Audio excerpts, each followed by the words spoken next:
Money is to be in those chips, right? There'll be no more cash. And this is giving me straight from Rockefeller himself. This is what they want to accomplish. And all money will be in your chips. And so instead of having cash, anytime you have money in your chip, they can take out whatever they want to take out whenever they want to.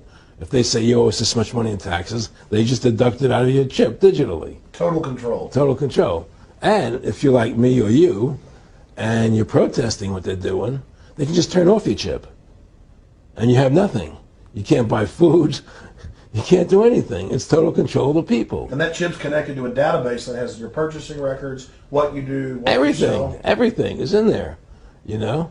And so they want a one world government controlled by them, everybody being chipped, all your money in those chips, and they control the chips, and they control people, and you become a slave. You become a serf to these people. That's their goal. That's their intentions. Eric, can you be specific about when you met Rockefeller, how it happened in these discussions?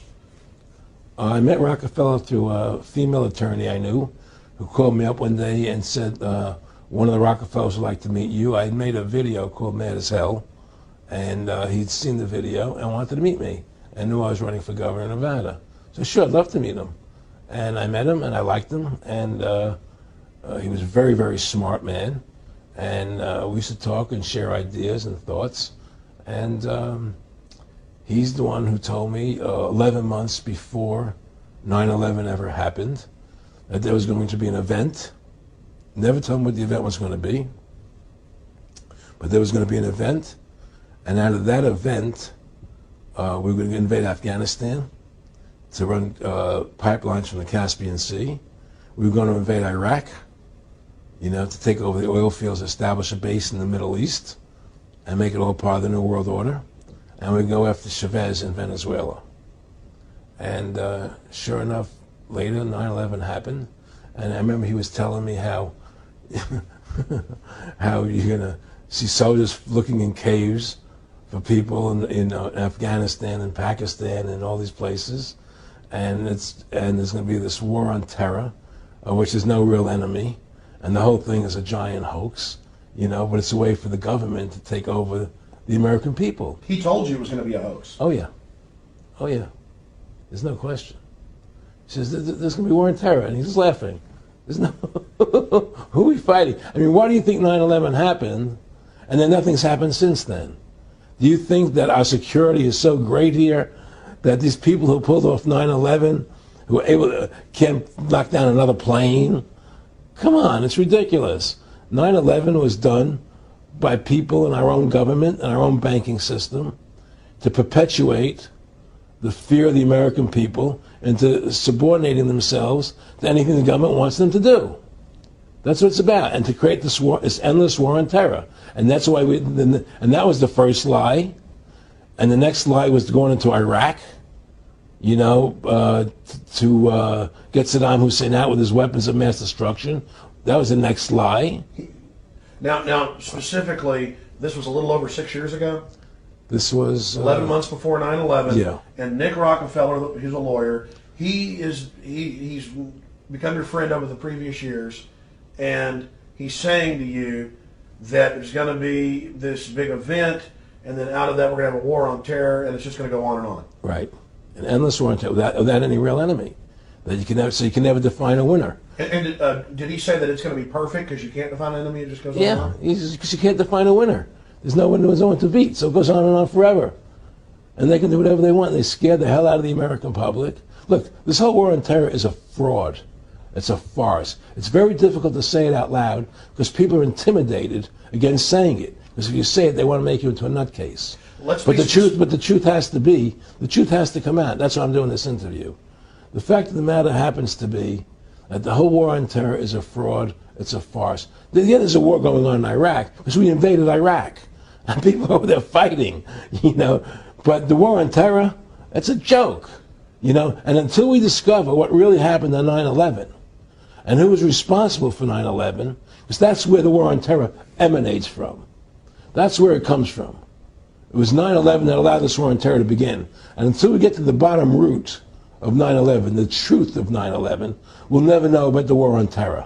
Aaron, you said that he was, and I think it's important, and I know this about the Rockefellers from Dr. Dennis Cuddy and many others who literally, you'll be 20 years old in a lunch line at college, and no, there's David Rockefeller. And they're experts at recruiting and getting what they call players, and that clearly he was, I want to make it specific and just get you to reiterate what you said last night about you got 30% of the vote, you were having an effect, you made mad as hell, they knew that you'd started the Constitution Party, they knew that you were somebody who was taking action and getting things done, you'd already made some big films, had a lot of other successes, right. So they were trying to recruit you, and didn't it come down to the point of, hey, we are here to recruit you, and don't worry, your chip's going to say, don't mess with us. This guy's don't touch. Yeah, yes, that did happen. I was definitely being recruited, but it's more subtle than that. Well, in your words, just go through the process, and then what he said to you. Well, what it is remember, we were friends, and we used to go to my house a lot. We'd have dinner, we'd talk,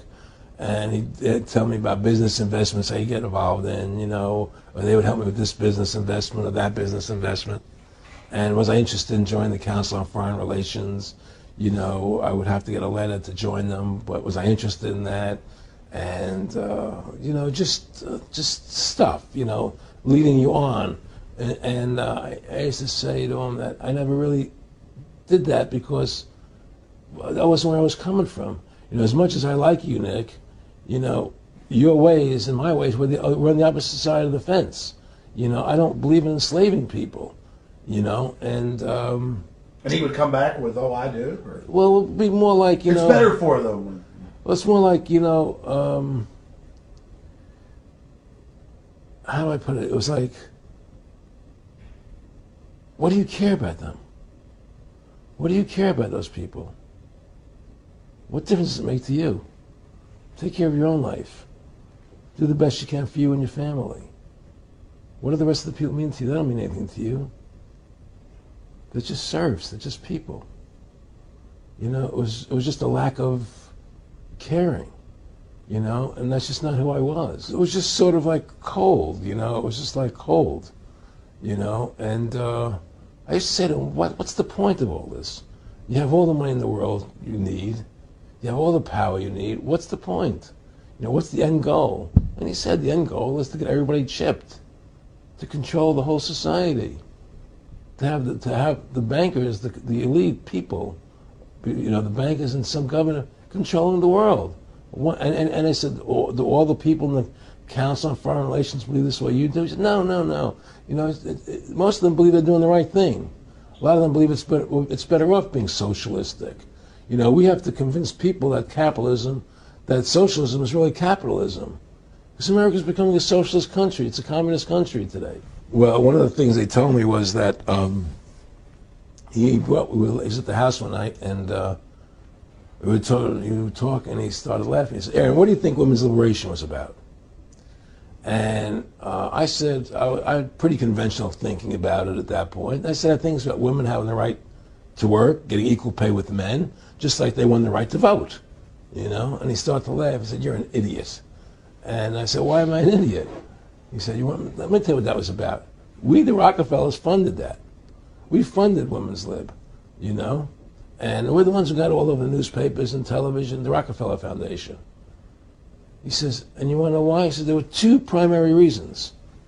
And one reason was we couldn't tax half the population before Women's Lib. And the second reason was, now we get the kids in school at an early age. We can indoctrinate the kids how to think. It breaks up their family. The kids start looking at the state as the family, as the school, as the officials, as their family, not as the parents teaching them. And so those are the two primary reasons for Women's Lib, which I thought up to that point was a noble thing. When I saw their intentions behind it, where they were coming from when they created it, the thought of it, I saw the evil behind what I thought was a noble venture.